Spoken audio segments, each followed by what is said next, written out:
All right, welcome back to the deep dive. We've got a really fascinating one for you today. We're digging into some pretty powerful insights from a daily devotional, Rhapsody of Realities by Pastor Chris, specifically the one from July 24th. Our mission really is to unpack what it actually means when this source says very clearly God is working in you. Yeah. And, how understanding that can genuinely reshape your everyday life, your whole perception, maybe. That's exactly right. Yeah, this deep dive is all about exploring that idea, the idea that you're not operating alone, not at all. Instead, there's this constant divine enablement that the devotional talks about. We'll look at the specific scriptures they use, the examples, and really try to connect the dots on what it means for your potential and your purpose. Okay, so let's jump right in.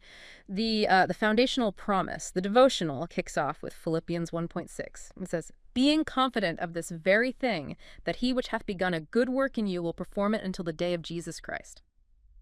Now that sounds strong. What exactly is this good work they're talking about, and why is being confident about it so central here? Well, yeah, and what's really foundational, like you said, is that emphasis on assurance. Yeah. It's almost a radical idea, isn't it? The source insists there's no need to struggle with whatever assignment he's committed to your hands. No, true. It suggests pretty strongly that you should rely on his divine power working in you, to see things through gloriously. It's less about your own effort, your human effort alone, and more about his promise to finish what he started. Okay. That's a definite shift in perspective. No need to struggle. And then it seems to get even more interesting, maybe more intense, because the devotional quotes Philippians 2:13. "For it is God which worketh in you both to will and to do of his good pleasure."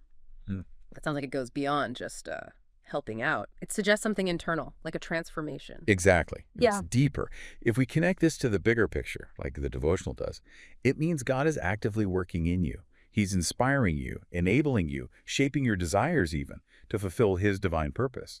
The source clarifies it's God himself making you willing and giving you the ability. It's both things, the desire and the power to act. The will and the doing. Wow. And it kind of raises this big question, doesn't it? If God provides both the willingness and the capability, well, how could you actually fail in something he wants done? The implication is quite strong there. Failure, in that context, seems almost off the table. Okay, that's a lot to take in. And the imagery gets quite powerful, too. The source describes you, the listener, as God's operational headquarters here on Earth, functioning by his divine ability. I mean, that's a huge statement. Right. Operational headquarters. What are the implications of seeing yourself like that? It's massive, isn't it? And it ties directly into this idea that you're a success because he is at work in you. See, it's not about your inherent success rate.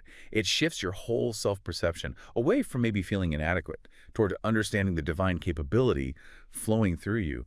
The source is saying his presence within you actually ensures you accomplish his purpose. So you're not just a channel, you're like fully equipped. An enabled agent. An enabled agent. I like that. So it's less about personal limitations and more about his limitless power operating through you. Precisely. Any limitation you feel is, according to the source, sort of overshadowed by the power that's actually present and active. So how does this understanding actually show up, like in day-to-day life? The devotional mentions concrete things, right? Like actively win souls in large numbers into the kingdom, and even calling people into salvation in your intercession. These are specific results. How does the internal work lead to these external impacts? Yeah, good question. The source gives some insight into the how. It describes you as a burning and a shining light. And it implies that this fire of the Holy Ghost within you isn't just, a nice feeling. It's an active spiritual force. It actually attracts many into the kingdom, almost like a magnetic pull. Okay, so it's an attractive force, not just effort. Right. And it also says, the hand of God is mighty upon you. Therefore, you're increasing in grace, strength, and impact. This grace seems to mean more than just unmerited favor here. It sounds like an enabling power. It leads to tangible results, growing influence, actual spiritual strength, a bigger impact.